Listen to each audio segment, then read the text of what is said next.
வணக்கம். அதிரடியின் இன்றைய பிரதான செய்திகள். முதலில் தலைப்புச் செய்திகள்.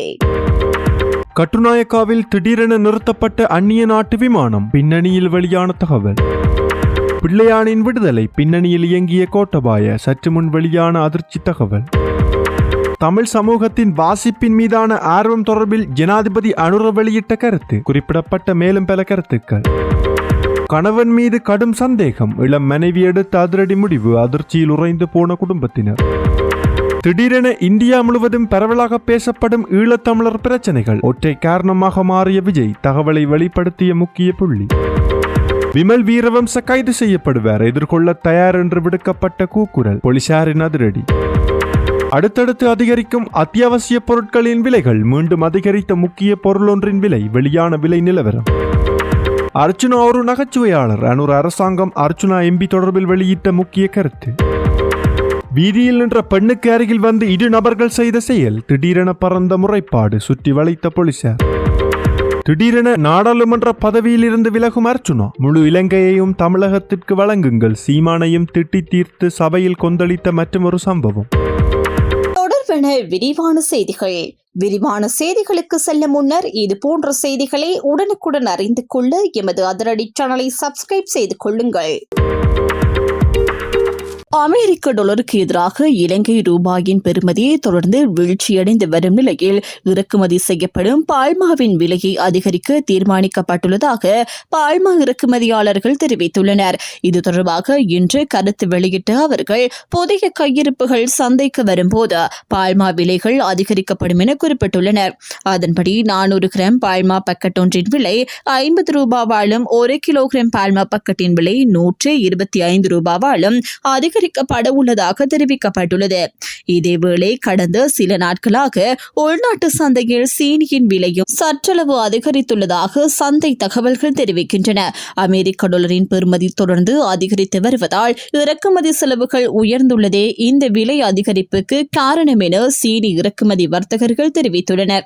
எனினும் நாட்டில் தற்போது அடுத்த 3 மாதங்களுக்கு போதுமான அளவு சீனி கையிருப்பில் இருப்பதாகவும், சீனி தட்டுப்பாடு காரணமாக விலை உயர்வு ஏற்பட்டதாக கூறப்படுவது உண்மையல்ல என்றும் அவர்கள் சுட்டிக்காட்டியுள்ளனர்.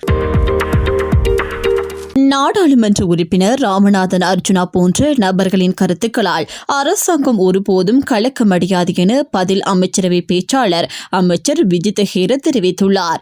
அத்துடன் அவர் முன்வைக்கும் இனவாத கருத்துக்கள் முற்றிலும் அடிப்படையற்றவை எனவும் அமைச்சர் குறிப்பிட்டுள்ளார்.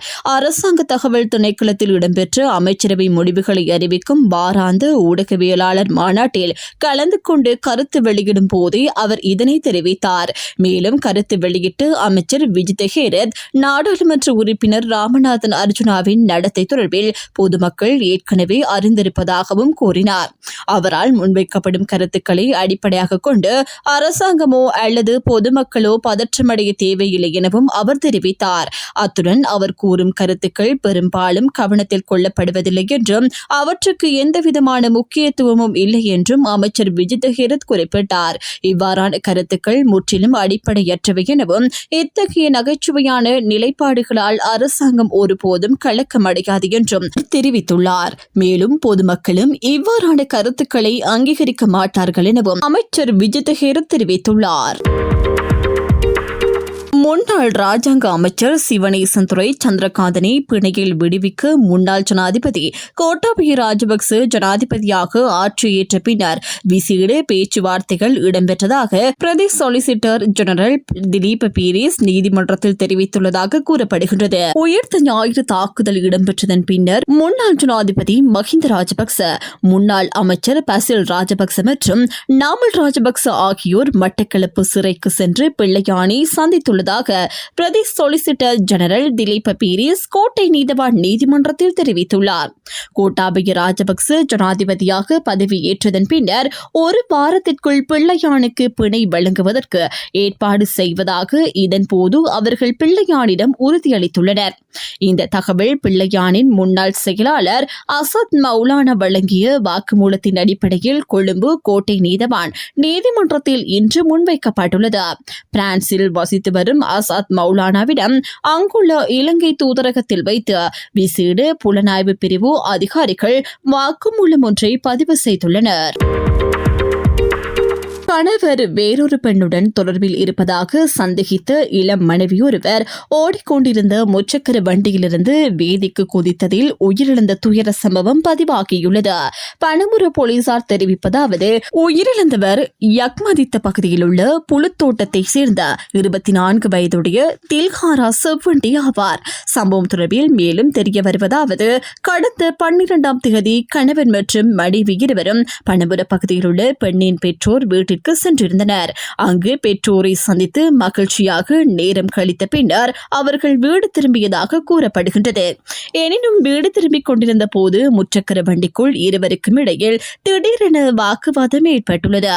கணவரின் நடத்தை தொடர்பில் நீண்ட நாட்களாக மனதில் வைத்திருந்த சந்தேகங்களை மனைவி வெளிப்படுத்தியதை அடுத்து இருவருக்கும் இடையில் கடும் வாய்த்தர்க்கம் ஏற்பட்டதாக தெரிவிக்கப்படுகின்றது.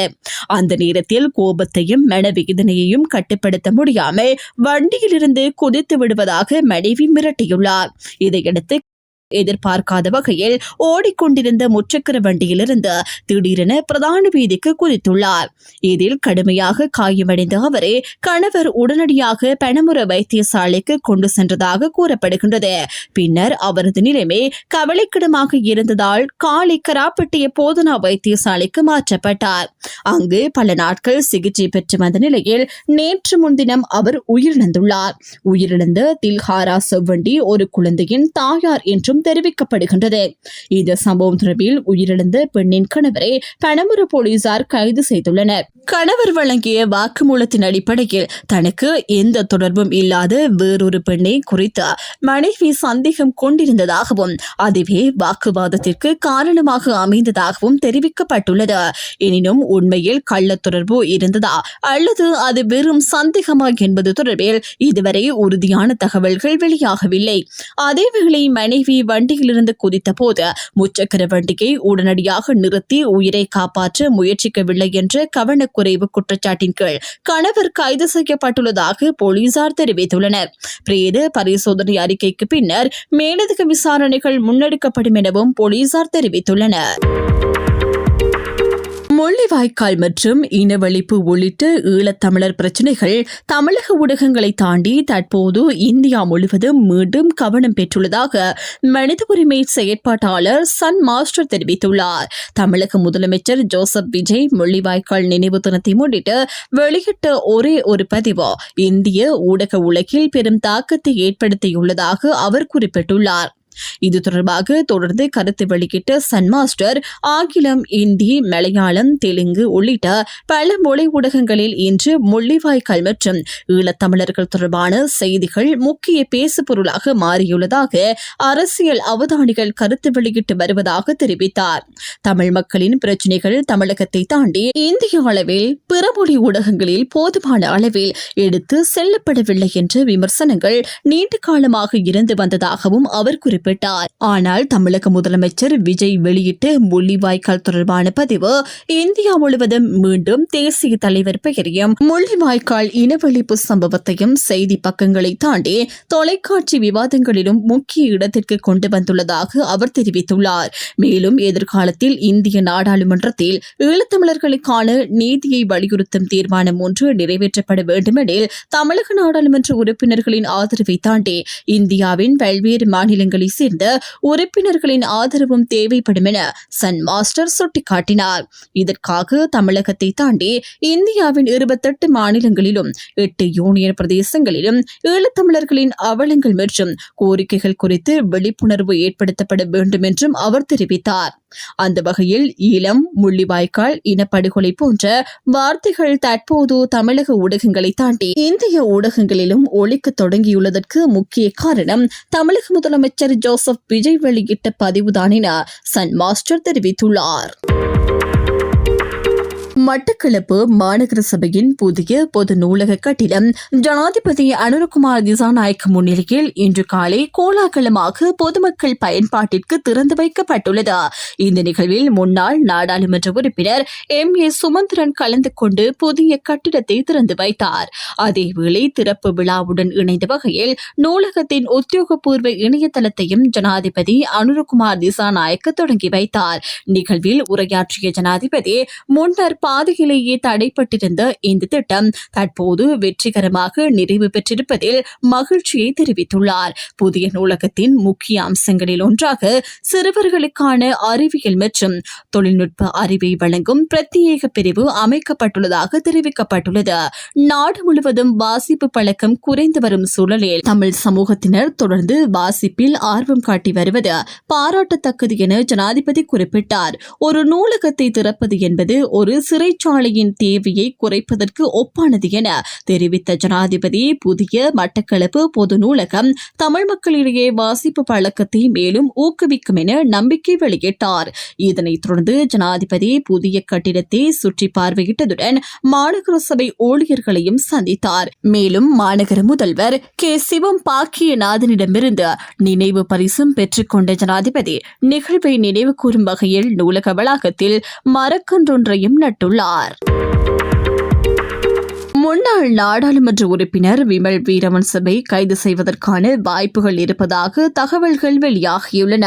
நாடாளுமன்றத்திற்கு அருகில் அமைந்துள்ள போர் நினைவிடத்திற்கு முன்பாக நேற்று முன்தினம் ஏற்பட்ட முறுகல் நிலை தொடர்பிலேயே இந்த நடவடிக்கை எடுக்கப்படலாம் என தெரிவிக்கப்படுகின்றது. இந்த சம்பவம் தொடர்பாக விமல் வீரவன்சவுக்கு எதிராக காவல்துறையினர் இன்று நீதிமன்றத்தில் அறிக்கை சமர்ப்பிக்க உள்ளதாக தகவல்கள் தெரிவிக்கின்றன. சட்டவிரோதமாக ஒன்று கூடுதல் மற்றும் கடமையில் ஈடுபட்டிருந்த அதிகாரிகளுக்கு இடையூறு விளைவித்தல் உள்ளிட்ட குற்றச்சாட்டுகளின் கீழ் அவருக்கு எதிராக வழக்கு தாக்கல் செய்யப்பட உள்ளதாக காவல்துறை வட்டாரங்கள் தெரிவித்துள்ளன. இந்த நிலையில் இந்த ஒரு சட்ட நடவடிக்கையையும் எதிர்கொள்ள தயாராக இருப்பதாக முன்னாள் நாடாளுமன்ற உறுப்பினர் விமல் வீரவன்ச தெரிவித்துள்ளார். கொழும்பு கோட்டை நீதவான் நீதிமன்றத்தில் இடம்பெற்ற வழக்கு விசாரணைகளின் பின்னர் ஊடகங்களுக்கு கருத்து தெரிவிக்கும் போதே அவர் இந்த கருத்துக்களை வெளியிட்டார்.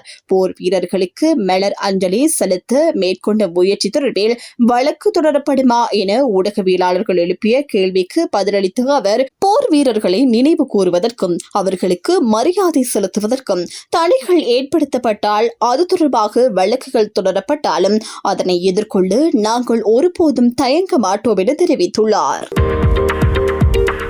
கட்டுநாயக்க பண்டார் நாயக்க சர்வதேச விமான நிலையத்திற்கு செலுத்த வேண்டிய 28 கோடி ரூபாவுக்கும் அதிகமான நிலுவைத் தொகையை செலுத்த தவறியதால் ஏரோ லங்கா நிறுவனத்திற்கு சொந்தமான போயிங் B727-200 எஃப் ரக விமானம் ஸ்ரீலங்கா சிவில் விமான போக்குவரத்து அதிகார சபையினால் தடுத்து வைக்கப்பட்டுள்ளது. 2026 மார்ச் 20 நிலவரப்படி விமானத்தின் தரை இறக்கம் மற்றும் நிறுத்துகை தொடர்பான கட்டணங்களாகவே இந்த நிலுவைத் தொகை செலுத்தப்பட வேண்டியுள்ளதாக சிவில் விமான போக்குவரத்து அதிகார சபை தெரிவித்துள்ளது. 2010 ஆண்டின் 14ஆம் இலக்கு விமான போக்குவரத்து சட்டத்தின் 101வது பிரிவின் கீழ் இந்த விமானத்தை தடுத்து வைக்கும் நடவடிக்கை எடுக்கப்பட்டுள்ளதாக தெரிவிக்கப்படுகின்றது. அதன்படி அனைத்து நிலுவைத் தொகைகள் தடுத்து வைப்பதற்கான செலவுகள், களஞ்சிய கட்டணங்கள், நிர்வாக செலவுகள் மற்றும் சட்ட செலவுகள் முழுமையாக வசூலிக்கப்படும் வரை குறித்த விமானம் அதிகார சபையின் கட்டுப்பாட்டிலேயே இருக்கும் என கூறப்பட்டுள்ளது. இதேவேளை சிவில் விமான போக்குவரத்து அதிகார சபை சட்டத்தின் 101வது பிரிவின்படி குறித்த நிலுவைத் தொகை செலுத்தப்படாத பட்சத்தில் அந்த விமானத்தை விற்பனை செய்யும் அதிகாரமும் அதிகார சபைக்கு உள்ளதாக சுட்டிக்காட்டப்பட்டுள்ளது. இதனிடையே நிலுவைத் தொகையை உடனடியாக முழுமையாக செலுத்துமாறு சம்பந்தப்பட்ட நிறுவனத்திற்கு இறுதி அறிவித்தலும் விடுக்கப்பட்டுள்ளதாக தெரிவிக்கப்பட்டுள்ளது. யாழ்ப்பாணம் பருத்தித்துறை பகுதியில் பெண் ஒருவரிடமிருந்து தங்க சங்கிலியை பறித்துக் கொண்டு தப்பிச் சென்ற இருவர் நெல்லியடி காவல்துறையினரால் கைது செய்யப்பட்டுள்ளனர். சம்பவம் தொடர்பில் தெரிய வருவதாவது, பருத்தித்துறை பகுதியில் வீதியோரத்தில் நின்றிருந்த பெண் ஒருவரின் சுமார் 1 பவுன் தங்க சங்கிலியை மோட்டார் சைக்கிளில் வந்த இருவர் அறுத்துக் கொண்டு தப்பிச் சென்றுள்ளனர். இந்த சம்பவத்தை அவதானித்த பொதுமக்கள் சந்தேக நபர்களை துரத்தி மடக்கி பிடிக்க முயன்ற போதிலும் அவர்கள் வேகமாக தப்பிச் சென்றதாக தெரிவித்தார். தெரிவிக்கப்படுகின்றது. எனினும் சந்தேக நபர்கள் பயன்படுத்திய மோட்டார் சைக்கிளின் இலக்கத்தை பொதுமக்கள் பதிவு செய்து உடனடியாக பருத்தித்துறை போலீசாருக்கு தகவல் வழங்கியுள்ளனர். இதனைத் தொடர்ந்து பருத்தித்துறை காவல்துறையினர் உடனடியாக நடவடிக்கை மேற்கொண்டு அருகில் உள்ள அனைத்து காவல் நிலையங்களுக்கும் தகவல் வழங்கியுள்ளனர். அதன்படி நெல்லியடி பகுதி வழியாக தப்பிச் செல்ல முயன்ற இருவரையும் அவதானித்த நெல்லியடி காவல்துறையினர் அவர்களை மடக்கி பிடித்து கைது செய்துள்ளனர். மேலும் மேற்கொண்ட விசாரணைகளில் நாட்களில் பெண்ணிடமிருந்து பறிக்கப்பட்ட தங்க சங்கிலியும் சந்தேக நபர்களிடமிருந்து மீட்கப்பட்டதாக காவல்துறையினர் தெரிவித்துள்ளனர். கைது செய்யப்பட்ட இருவரும் மீட்கப்பட்ட தங்க சங்கிலியும் மற்றும் குற்றத்திற்கு பயன்படுத்தப்பட்ட மோட்டார் சைக்கிளும் மேலதிக விசாரணைகளுக்காக பருத்தித்துறை போலீசாரிடம் ஒப்படைக்கப்பட்டுள்ளதாக தெரிவிக்கப்பட்டுள்ளது. யாழ்ப்பாணம் மற்றும் மட்டக்களப்பை மட்டுமின்றி ஒட்டுமொத்த இலங்கையையே தமிழகத்திற்கு வழங்க வேண்டும் என யாழ் மாவட்ட நாடாளுமன்ற உறுப்பினர் ராமநாதன் அர்ஜுனா தெரிவித்துள்ளார்.